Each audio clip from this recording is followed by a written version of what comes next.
La vida y la muerte son las dos caras de la misma moneda. El médico legista siempre está en contacto con una de ellas. Qué frase, ¿no? Del doctor Moisés Ponce Manaver.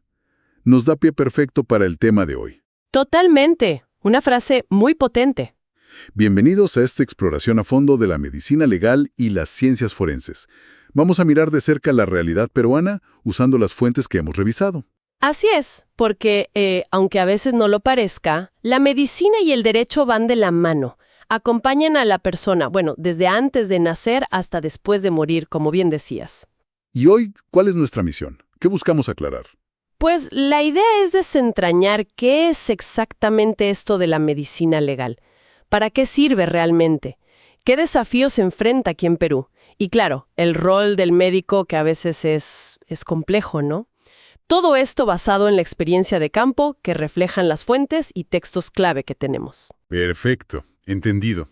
Entonces, empecemos por lo básico, ¿sí? Para poner un piso común. ¿Qué es la medicina legal? Así en sencillo. A ver, en esencia es una rama de la medicina, pero enfocada en lo social, ¿sabes? Pone todo el conocimiento médico, biológico, científico, al servicio del derecho. O sea, ayuda a la justicia. Exacto. Integra todo ese saber para auxiliar a los jueces, a los fiscales, a resolver preguntas que necesitan sí o sí una mirada médica. Es un puente, digamos. Ya veo. Y en las fuentes le dan varios nombres, ¿no? Medicina judicial, forense. Sí, también se le ha llamado jurisprudencia médica. Pero más allá del nombre, lo que es crucial, el corazón del asunto, es un principio: la neutralidad, la imparcialidad. Fundamental, me imagino. Totalmente. El médico aquí no es parte del lío legal. Su papel es ser una garantía científica, objetivo, imparcial, para que la justicia funcione bien. Neutralidad, imparcialidad. Clave. Y su campo de acción, por lo que decías al principio, es súper amplio. Amplísimo. Abarca desde proteger los derechos del que está por nacer, atraviesa toda la vida, imagínate. Evaluar lesiones, capacidades mentales, estados de salud en juicios, y llega hasta después de la muerte. ¿Cómo así? ¿Después de la muerte? Bueno, con la certificación de cuándo y cómo murió alguien, la identificación de cuerpos y, claro, las necropsias, cuando la ley las pide para saber qué pasó realmente. Entendido. Ahora, aterricemos en Perú. Las fuentes se basan en experiencia real, ¿no? Enesalud, MINSA, Ministerio Público. ¿Cómo está la cosa aquí? ¿Se habla de un aumento de denuncias? Sí. Eso es una realidad que se siente mucho. Ha habido un incremento notable de denuncias por presunta mala praxis, negligencia médica, y no es por una sola cosa, ¿eh? Es una mezcla de factores. ¿Cómo cuáles? Mira, un punto de quiebre fue el nuevo Código Procesal Penal, el NCPP, que entró, ya hace años, en 2008. ¿Y qué cambió ese código? ¿Por qué afectó tanto? Cambió bastante el panorama. Por un lado, hizo más fácil poner denuncias, pero por otro, y esto es clave, adoptó un modelo que llaman garantista, o sea, muy enfocado en derechos, pero también muy científico. ¿Científico en qué sentido? En que ahora el Ministerio Público tiene que investigar, sí, pero exige pruebas científicas sólidas para acusar. Y ahí es donde entran con fuerza los peritajes, los del Instituto de Medicina Legal sobre todo. Ah, claro. La prueba técnica se volvió indispensable. Exacto. Le dio un peso enorme al informe pericial. Fue como abrir una compuerta, digamos. Más denuncias y más exigencia de pruebas rigurosas. Puso la vara más alta entonces. ¿Qué más influye en este aumento de denuncias? Otro tema es la subespecialización médica. Hoy ya no es solo el cardiólogo, no. Es el cardiólogo intervencionista, el electrofisiólogo, y así en todo. ¿Y eso? ¿Cómo afecta? Pues que la gente empieza a cuestionar. Oye, mi caso era súper específico de X, ¿por qué me vio un médico general o un especialista de otra cosa? Se pregunta si el médico estaba realmente capacitado para ese caso tan puntual. Y me imagino que Internet juega un papel ahí. Totalmente. El acceso a la información es masivo. Los pacientes buscan, comparan protocolos de afuera con los de acá, que a veces, como dicen las fuentes, pueden estar desactualizados, leen sobre las subespecialidades. Claro, llega un paciente más informado. Más informado y a veces más desconfiado o cuestionador. ¿Por qué a mí no me hicieron esto que dice este protocolo internacional? ¿O por qué no me derivaron a tal subespecialista? Y parece que no solo los pacientes, el mundo legal también se ha puesto las pilas. Así es. Ha surgido con fuerza el derecho médico. Abogados especializados en estos temas, con diplomados, más preparados técnicamente, saben de lo que hablan en términos médicos. O sea, la presión viene de varios lados. Y las fuentes también mencionan problemas propios de Perú, ¿no? Vulnerabilidades del sistema. Sí, y son críticas. Se cuestiona si la formación médica actual realmente prepara para esta complejidad legal. Y luego están las deficiencias que todos conocemos, ¿no? Falta de camas UCI, equipos malogrados meses. La pandemia lo dejó muy en evidencia. Claro, la COVID-19 fue como una lupa gigante sobre esas carencias. Pero la pregunta es, ¿cuánto hemos aprendido y mejorado de verdad desde entonces? Y mencionan una experiencia muy particular. El SERUMS, el servicio rural.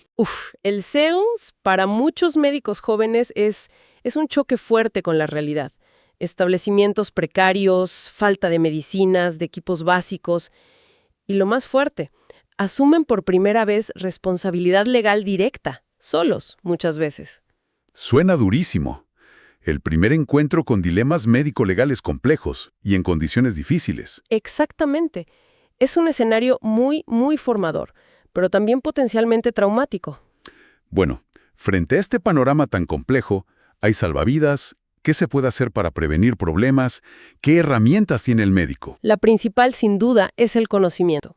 Primero, conocer las reglas del juego. La Ley General de Salud, la 26842, es lectura obligatoria. Ahí están los deberes, los derechos del médico y del paciente.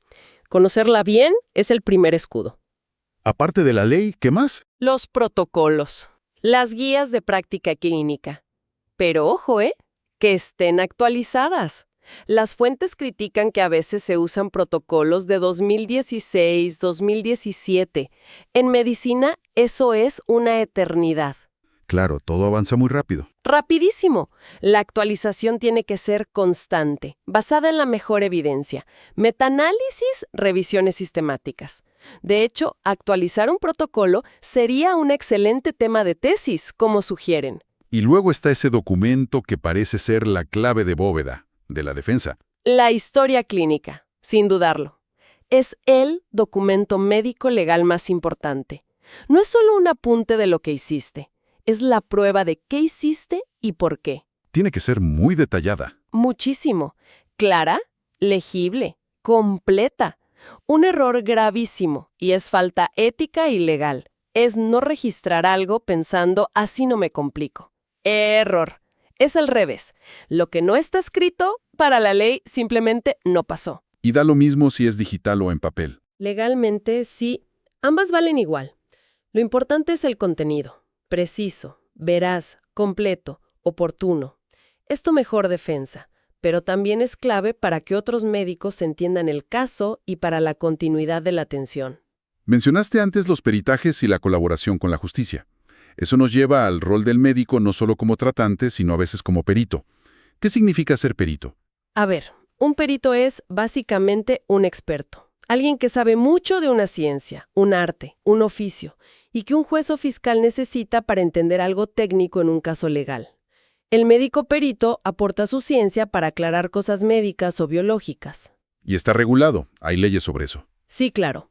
El nuevo Código Procesal Penal lo regula bien, entre los artículos 172 y 181 más o menos. Dice quién puede ser perito, cómo debe trabajar, cómo presentar su informe, que se llama dictamen pericial. ¿Y un médico puede decir, no gracias, yo no quiero ser perito? No siempre. La ley prefiere a los médicos legistas del Instituto de Medicina Legal, obviamente, pero donde no hay, y faltan en muchas provincias, la ley obliga a que otros médicos del Estado asuman esa función. Incluso los del SERUMS. Incluso los serumistas. Es una obligación legal colaborar con la justicia si te lo piden formalmente. O sea, que un médico recién egresado, en un puesto de salud lejano, puede terminar haciendo un peritaje médico legal. ¡Qué responsabilidad! Enorme. Y te obliga a relacionarte sí o sí con fiscales, con la policía. Tienes que recibir sus documentos oficiales, sus oficios, notificaciones y cumplir lo que te piden para el peritaje. ¿Y si no lo hace? Te puedes meter en problemas legales serios. Negarte a recibir un oficio o hacer una diligencia ordenada tiene consecuencias. Entendido. Vayamos a lo práctico, al día a día. Consulta externa, serums. ¿Qué casos con implicancias legales son los más comunes? Uno muy frecuente y muy duro es la violencia familiar y de género. Es tan grave que la ley la cataloga como emergencia médico-legal. ¿Emergencia? ¿Qué implica eso? Que la atención tiene que ser inmediata. Y según la ley específica, la 30364, en establecimientos públicos la atención a la víctima es gratuita. Y para el médico que la recibe, ¿qué obligaciones tiene? Varias. Primero, recibir los papeles que trae la víctima, que suelen venir de la policía o la fiscalía. Segundo, hacer una historia clínica súper detallada. Aquí es clave diferenciar bien lo que cuenta la víctima, su relato. La anamnesis. Exacto, que en forense se llama a veces DAC, Declaración Ampliatoria Circunstanciada. Eso es más subjetivo. Y luego está el examen físico, que tiene que ser lo más objetivo y descriptivo posible. ¿Alguna precaución especial durante ese examen? Sí, por sensibilidad y protección. Si el médico es hombre y la paciente mujer, siempre hacerlo con personal femenino presente. Enfermera, obstetra, técnica. Y la puerta abierta o un biombo. Buscar un equilibrio. ¿Y al describir las lesiones? Precisión total. ¿Qué tipo de lesiones? Moretón, hematoma, equimosis, herida, quemadura. ¿Dónde está exactamente? ¿Qué forma tiene? ¿Qué color? Y las medidas, largo, ancho.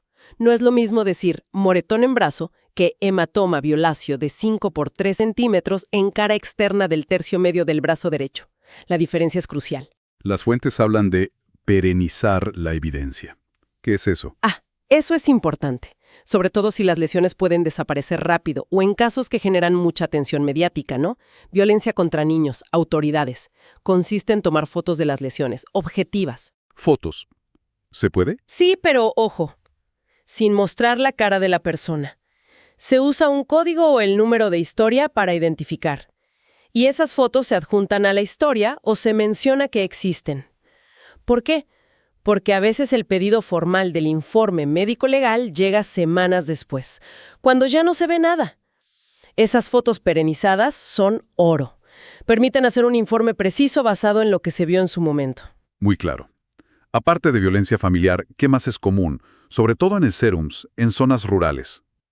En el campo, las intoxicaciones son un tema. Por plaguicidas. Mencionan el campión, un órgano fosforado terrible. Por plantas, por alcohol adulterado. También muchos heridos por cuchillo, machete o arma de fuego. Y ahí, además de atender la emergencia, Se puede recoger algo importante. También se ven intentos de aborto, intentos de suicidio, casos muy delicados que requieren atención médica y notificación legal. esto refuerza la idea de que hay que tener habilidades clínicas muy sólidas, ¿no? Totalmente. Saber poner una vía en alguien en shock, en un bebito deshidratado, a veces con poca luz. Parece básico, pero es vital. En el serums puedes estar solo o con personal con poca experiencia en eso. Es algo que se debería practicar hasta dominar en el internado. Otro tema crítico que señalan es la mortalidad materna e infantil. Esa es una de las responsabilidades más pesadas para el serumista. Reducir esas muertes fue una de las razones para crear el serums. Si fallece una gestante, una puérpera, un recién nacido, la investigación es exhaustiva. Puede traer problemas administrativos y legales muy serios y largos. ¿Cuál es la recomendación clave ahí? El mantra es: refiere. Ante la menor duda, la menor complicación, el menor factor de riesgo que tú sientas que supera lo que puedes manejar en tu puesto, refiere a la paciente a un hospital. Siempre. Es mejor prevenir. Y un caso especial, gestación en adolescentes. Sí, ese es un punto complicado. A veces en comunidades rurales hay cierta aceptación cultural de uniones tempranas, ¿no? Chicas de 15, 16 años embarazadas. Pero la ley peruana es tajante. Toda gestación en una menor de edad se tiene que reportar a la policía, Siempre, aunque la comunidad lo vea normal, siempre. porque podría estar ocultando un delito sexual. Es un deber legal del médico más allá de las costumbres locales. Y sí, genera situaciones éticas y culturales súper complejas. Me imagino. Cambiando un poco de tema, pero ligado a las lesiones. Los días de incapacidad médico-legal, los DIM, ¿Son lo mismo que el descanso médico normal? No exactamente, aunque deberían ser coherentes. El descanso médico es para que te recuperes y vuelvas a tu vida, a tu trabajo. Los DIMEL son una medida para el sistema penal, ¿Para qué sirven en lo penal? para medir qué tan grave fue una lesión causada por un delito, una agresión, un accidente. Eso define si fue una falta o un delito de lesiones, leves, graves, y las consecuencias legales cambian. Se calculan de forma más objetiva, pensando en cuánto tarda el tejido en repararse, usando guías y tablas. Un ejemplo para ver la diferencia. A ver, una herida superficial, limpia, que coses y cicatriza bien rápido. Quizás le dan 7 u 8 días de DIMEL. Es lo que tarda esa reparación básica.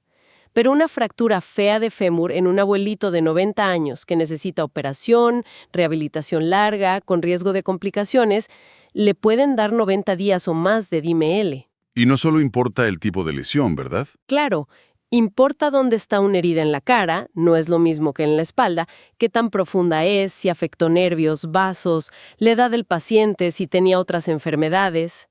Es una evaluación completa de cuánto tiempo biológico necesita esa lesión para sanar. ¿Y quiénes son los que normalmente necesitan esta evaluación médico-legal? Muchísima gente, principalmente víctimas de delitos con lesiones, agresiones, accidentes, violencia sexual, intentos de aborto, secuestros, intoxicaciones, pero también los investigados, los presuntos autores. ¿A los presuntos autores para qué? Para ver si tienen lesiones ellos también, quizás de la pelea o de la detención, o para evaluar su salud mental, si estaban bajo efectos de drogas o alcohol. También a la gente que está presa, siguiendo protocolos internacionales como el de Estambul, para prevenir tortura, e incluso a veces a testigos. Ya vemos que se aplica en muchos casos. ¿En qué ramas del derecho se usa más la medicina legal? En varias. En derecho civil, por ejemplo, para pruebas de paternidad, o para ver si alguien está en capacidad mental de hacer un testamento o un contrato. En derecho penal o criminalística, que es lo más conocido, homicidios, lesiones, delitos sexuales, mala praxis. ¿Y en el trabajo? También, en derecho laboral está creciendo mucho. Evalúa accidentes de trabajo, enfermedades profesionales, si quedaste con alguna incapacidad para trabajar, para temas de indemnización o pensión, siempre mirando la salud y los derechos del trabajador. Y en derecho penitenciario, para asegurar la salud de los internos y sus derechos humanos. Y para que todo esto funcione y sea válido, la metodología tiene que ser... Impecable, ¿no? Exacto. Rigurosa. La medicina legal se basa fuerte en el método científico. Observación detallada, directa del cuerpo o indirecta de papeles, fotos, plantear hipótesis, a veces experimentar, análisis de sangre, orina, ADN, tóxicos. Se usan las mismas técnicas que en la clínica. Sí, el método clínico es una base. La inspección, mirar bien, la palpación, tocar buscando fracturas, masas, la percusión, la auscultación, todo eso se usa, pero adaptado al contexto forense. La clave es hacerlo de forma sistemática, objetiva, para que el dictamen pericial sea sólido. Para ir cerrando, las fuentes mencionan un poco de historia. Nombres como Ambrosio Paré, que habló de medicina forense, Paulo Sacchia, el padre de la disciplina. Y en Perú, una evolución desde los preincas, la colonia, hasta crear el Instituto de Medicina Legal en 1985, y clave, que pasara a depender del Ministerio Público en 1992. Exacto. Ese paso al Ministerio Público en el 92 explica por qué hoy el IML es como el brazo científico de la Fiscalía. Ayuda a entender cómo funciona todo ahora. Muy bien.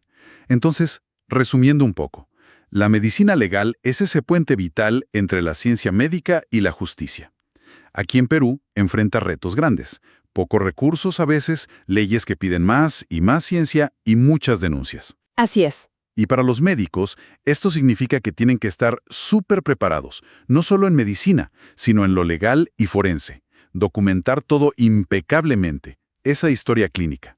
Y conocer las leyes y protocolos. Son sus herramientas de defensa, pero también para servir a la verdad. Y justo ahí, en esa encrucijada, queda una pregunta flotando, ¿no? Una reflexión final. Si el médico, sobre todo el del Estado, el serumista, tiene la obligación legal de ser perito si se lo piden, de reportar cosas como violencia o embarazo adolescente, de colaborar con fiscales y policías, ¿Cómo se balancea eso? Exacto. ¿Cómo se equilibra esa obligación legal con la ética, con la confidencialidad médico-paciente, con el deber principal de cuidar la salud? Sobre todo en sitios con pocos recursos, como el Serums. ¿Qué dilemas éticos y legales enfrenta el médico cada día al intentar manejar esa dualidad que le impone la ley y la necesidad de justicia? Es una pregunta, profunda. Sin respuestas fáciles, seguro. Para nada. Invita a pensar mucho.